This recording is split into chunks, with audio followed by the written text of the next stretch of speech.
আসসালামু আলাইকুম সবাইকে। দেখছো আমার জামাই কি সুন্দর একটা মাছ নিয়ে এসছে, আর আমি এটারে ফ্রিজে রেখে কি হাল করছি। সমস্যা নাই, এটা এখন আমি সাইজ করে দিতেছি। আজকে আমি এই ফিতা মাছটাকে বোনা করবো, বটলের মশান দিয়ে ভর্তা বানাবো।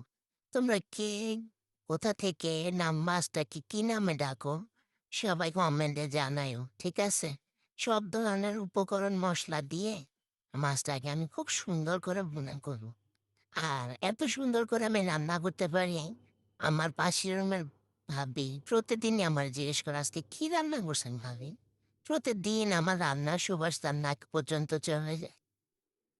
আর আমার ভিডিও হয়তো তোমাদের কাছে তেমন একটা ভালো লাগে না, তাই লাইক কমেন্টও করো না। আর আমার ভিডিও ভালো হয় না, মোবাইল হাতে নিয়ে ভিডিও করি তো, তার কারণে সমস্যা নাই। একদিন না একদিন তো ভালো লাগবে। দেখো কি সুন্দর করে ভর্তা বানাই। তোমরা চাইলে এই পটলের খোসার ভর্তাটার সাথে শুটকি বা মাছ দিতে পারো, কিন্তু আমি কিছুই দেইনি। দেখো তোমাদের সবার দাওয়াত রইলো, ভালো লাগলে কমেন্টে জানাইও। আর কথার মাঝে অনেক ভুল হয়ে যায়, ক্ষমা করে দিও।